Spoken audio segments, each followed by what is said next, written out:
Hey guys, Scott Patton here, and today I got a little tip for you. Really want to talk about a bait that you don't hear a lot of guys talking about. Even your on the pro circuits and stuff, you don't hear guys talking about too much. But I've been using these things for years, and I know a lot of the guys kind of try to keep this bait quiet. But it catches a lot of fish, and we're getting ready to go into a season where it's good. It can catch fish at any time of year, guys, so I don't think it's just a seasonal bait. But, right now, going into late summer and into the fall, and that bait is a wake bait, you guys. A lot of companies make these, and I've got some of all brands pretty much. I'm sure there's some out there that I don't have that you guys might see, or, a brand that you like more than others. But some of these I got are really old, and it's just like any of the old baits and stuff like that. If you can find some of them, they was made different. They got different action to them. But I'm going to go through some of them, show you some of the tips I've done, some of the modifications I've done, and also when and where to use these baits, which honestly, you can catch a fish on a wake bait on almost any kind of cover, going into late summer and early fall. And they're really good also post-spawn too, but I really like them more, like I say, in the late summer and early fall. So let's dive into this and let me go through some of these baits I've got and when I use them, guys, okay? Probably some of the older ones and some of the first ones we used were some of the old red fins, which was more of a of kind of like a jerkbait type deal, but we used to use these for striper fishing years ago. And what I do is, so this one here is actually an old red fin. It's been custom painted, and it's got a real good shad pattern on it right there, you guys. So one thing I do too is, before I had this thing painted, if you got some of these old red fins and you go in there to wake them, you're throwing them out there and they're not waking real good, one thing you can do is take your lighter, hold your fingers back. You probably won't put a pair of gloves or something on because it's going to get a little bit warm, but just heat that bill up right there, you guys, with a lighter or a little torch. You don't want to overdo it because you'll melt the plastic on it. You want to just kind of play with it until you get it where you can bend that bill down, okay? That plastic will heat up enough where you can bend it down, and you got to practice with it and get that right action in with that bait, where that thing wakes and that tail walks right underneath the water right there and throws a big wake action that the fish just can't stand. This is a really good one. I've got several of these that I've done, had custom painted, but that's the old red fin that you can buy. You can still buy this bait, and but always modify this bait with that bill by heating it and bending it down, guys, okay? Now, there's a lot of companies that I'm going to, they made wake baits where they wake real good. A lot of them is going to have different actions and stuff. It's just like throwing a square bill or something like that, you guys. Different brands have different actions. So you don't want to just buy one and use it. You want to get you 3 or 4 different ones and try them different times of the day, or not the day, but try them different times throughout the day and see what type of action may trigger those strikes for you. Like I said, it's just like any other bait. You can go from one jerk bait to the next jerk bait and catch fish, or you can go through one square bill to the next square bill and catch fish, or in top water, anything. So it's the same thing applies to wake baits, okay? So I'm gonna kind of show you some more of these, and now kind of talk to you about where I'm using these baits. In late, like I said, late summer and through fall. So this one right here, you guys, is a Spro. They make a really good wake bait right out of the package. It resembles the old red fins. So if you're not into modifying, but I'm going to tell you, I get a little bit different action with this bait than I will this one, even though this one here has real good action.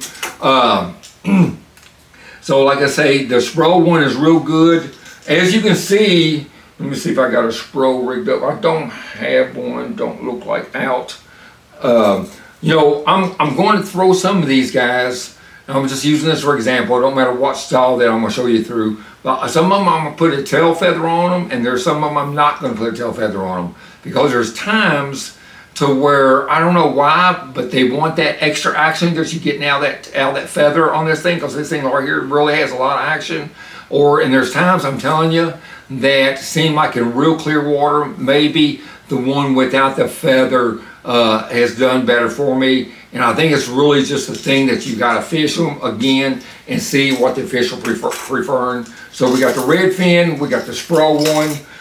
Lucky Craft makes some good ones too, you guys. This is one that Lucky Craft makes. It's a jointed tail on it. If you can see that right there, it's more of a thick, bulky bait. Throws a real good wake on it, real good, guys. I can move a lot of water in this, especially if I got a little bit more dingier water. That bulky bait will make more action, throw a good wake on it. That's a real good one by Lucky Craft. Now, I use different sizes again. It's just like I say, any baits that we choose to fish. That's a smaller one that Lucky Craft's got. You can see the size difference on those right there, guys. So a lot of times it depends on the lake you're fishing and the size or quality fish you got, and just what they're wanting to react. Just because you fish in a lake that doesn't have big fish in it, doesn't mean those fish won't eat a big bait. Maybe everybody's bypassing that on the lake you're fishing and not throwing those bigger baits. So it's something that they're not seeing as often. But you can catch a 12-inch bass on a bigger bait. So don't think just because your lake don't have a lot of good quality fish in it that you have to always throw small baits on any kind of bait, especially on these wake baits. If you guys like the night fish, of course the black one's real good. I'll throw that one on a white feather, and there's times I'll put it on a black feather, just give it more action. And also, it just seemed like at night, when I have fish at night, that wake bait, with the action with the tail on it, it seemed like I've caught more fish versus one without it, okay? It just creates more of a silhouette, a better shadow. But even on real dark, cloudy days, in clear water or real stained water, that black can be real good because, again, you're fishing a silhouette, you guys. It's just like a black top water or black, spook or a, gunfish like that. A lot of times that silhouette is what will get you bites, and they're not seeing this as much by most anglers. As we all know, there's a lot of pressure out there on the lake. Now, this is some that I've got. I'm going to show you these. These are custom painted. And I hate to tell you, but I can't remember. I bought these a long time ago out of Alabama. A guy made them custom. These are really good ones. At the time, I know, guys, Rick Clun and Gary Klein were using these. And Clun was actually, had a couple baits that he made by this guy. But I'm telling you, I don't know if he's even still making them. But they're all handmade. But these are a couple of real good ones I've got. And I've probably got about half a dozen of these. And these have been custom painted. Real good jerk baits. And you can see I've got the feathers tied on those. Probably the first company that came out with, and I call that jerk bait, but it's a weight bait. One of the first companies that actually came out that I know of, probably 25, maybe 30 years ago, was Mann's, and they came out with the Baby -1. I mean, as far as in my knowledge, as I remember, the -1 was one of the very first ones that came out. This is another excellent bait. You can fish this thing, catch a lot of fish. It's a bone colored one, and they actually had 3 different sizes. I don't know if I got the medium size one in here. Don't look like I do. But here's the smallest one, and here's the biggest one in the bone. These colors are older. These are some of the old original ones they got. I probably got about 15 or 20 of the old original ones. They're heavier than the ones they got now, you guys. The plastic must be thicker in them. And I usually only use these when I'm tournament fishing because they really have a lot more action, and they move a lot more water. Or if you got some of those old -1s, you guys, you want to hang on to them. If you need to clean them up, you can clean them up, and you start fishing those things. There's no feathers on these. You can put feathers on them. These 2 right here just do not. Well, actually right here is the medium sized one, guys. So right there is a medium sized one. You can see it. And so that's the 3 different sizes that they make. And and they all 3 will work at different times. You just have to fish, see which ones will work for you on the body of water you're fishing at that given day. Now, Bagley's has made some. Now, most of these are plastic, You know, the ones I told you I got out of Alabama a long time ago, the guy made. If I can think of the name of them, I'll put it on there, but I can't think of it off the top of my head right now. This is made out of wood. This is made out of wood too. This is cedar, made out of cedar, and this is made out of a balsa. This is a Bagley one. Now, I really like these. These are really kind of hard to find. I don't know if they still make them, but these are some of the older ones. I got several of them. There's some in a citrus color right there. That's real good that a Bagley makes. And what I like about this balsa on these, they really float high, so you can fish them slower and get a real wide action wobble out of these things. They throw a lot of movement. If you're fishing around back in some shallow creeks and stuff like that, it's got some stained water in it. Those Bagley ones I really like because, you know, I believe being made out of balsa, it just throws a wider wobble. And I've caught fish, I've been telling you guys, on these things all over the country. I don't care if you're on Sandy Cooper, Okeechobee, here on Lake Chickamauga. These things will catch fish everywhere. I've caught them on Patoka Lake in Indiana years ago. I used to fish there. I always caught a lot of fish on those baits there. Let's see, this is an old one here too, if any of you guys got these. This is one that Strike King used to make. I got a handful of these. They're hard to find, but it's old weight bait, more of a gizzard shad profile that I like.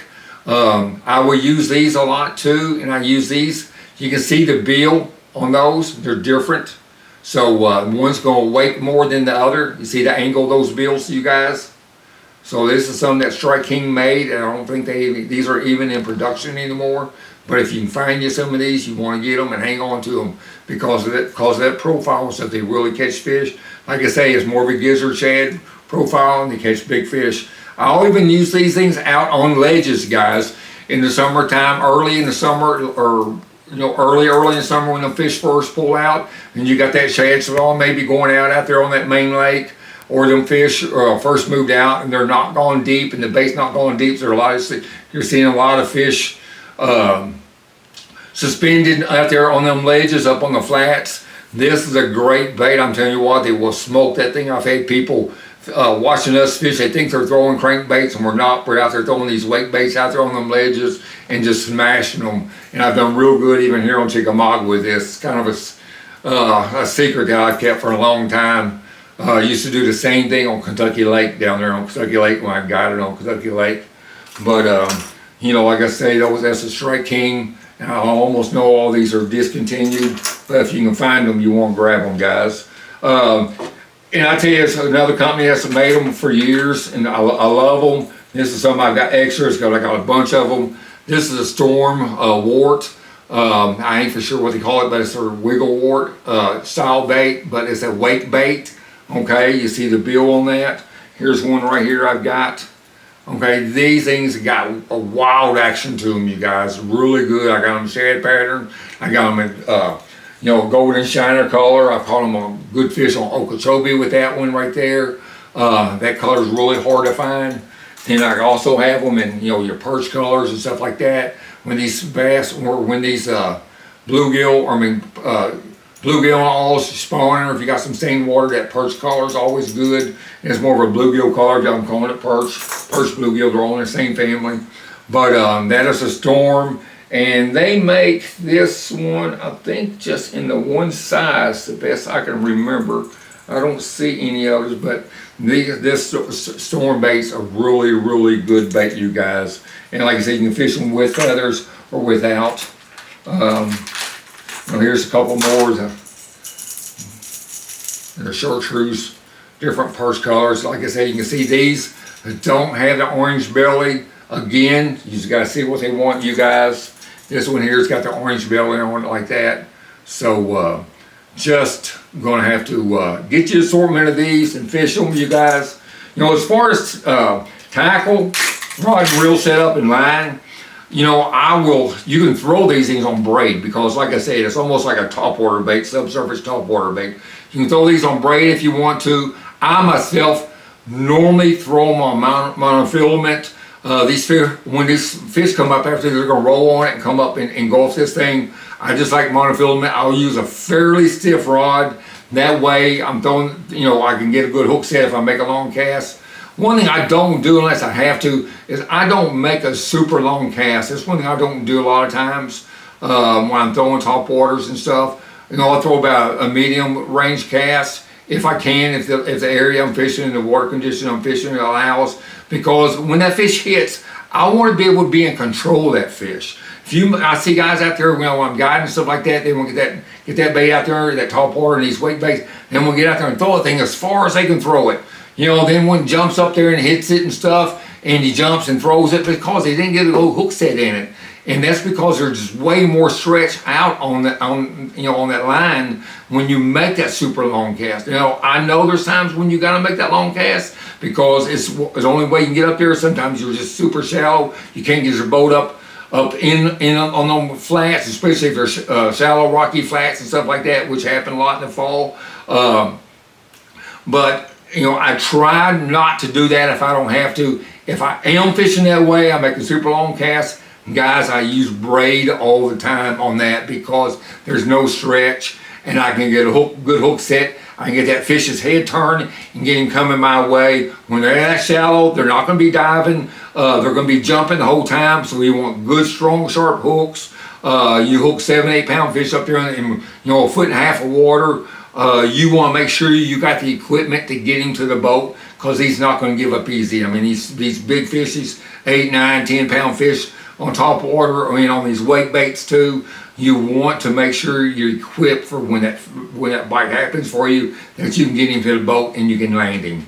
Again, even though you may be using braid and heavy line and good strong heavy hooks, don't over tighten that drag. Don't lock it down. I see guys doing that too, and they lose fish, and they don't realize that, you know, that fish is pulling. You got fish that's that heavy. You know, you got a 6, 7, 8, 9 pound fish on. He's that heavy, and you're fighting him. There's no stretch, and he's pulling. You're pulling on him. You may get a little bit, you may put too much pressure on him. You can actually rip those hooks out of his mouth easy, guys. So there's a fine line to having too much pressure when you're using braid versus not having enough pressure, because I've also seen that as well. So it's something you want to practice on, paying attention to when you're fishing out there, you guys. I usually throw these all on about a 7-foot rod. Most of the time I will go to 7.2, 7.3 pound rod. And you know, I don't go to a real slow, you know, probably like a 6.7 or 7.7 to 1 gear ratio reel. You know, you don't want fish to bait too fast, but you still got to be able to crank. If that fish is charged into the boat, and they do a lot, you got to be able to stay up you know, stay caught up with him. That way he don't get slack line, jump and throw that bait, because these are all heavy baits, you know, and they're big baits, and those fish can throw them easy, guys. Anytime they got a lot of weight in their mouth, they're starting throwing their head and shaking their head around. They have the weight in order to get them hooks to come loose. So hopefully these tips have helped you. You know, you guys, I've got days coming up. You know, fall's is around the corner here on Chickamauga, and I've got days in September, October available. You know, and then I'm going to have November available here on Chickamauga. Real good fishing. The grasses have been good. I'm really looking forward to the fall bite, you guys. If you want a trip, give me a shout. You can call me, text me, email me. But just get in touch with me, because I will normally fill almost every one of those days that time of year. And then I'll be heading to Okeechobee for the winter. Guy in Okeechobee out of Roland Martin's Marina. So you guys, if you're looking to come down to Okeechobee to fish some this winter, make sure you get a hold of me. I'm there out of Clewiston. They're, like I said, Roland Martin's. And information's on here, you guys. I appreciate you following me. Like this video for me, guys.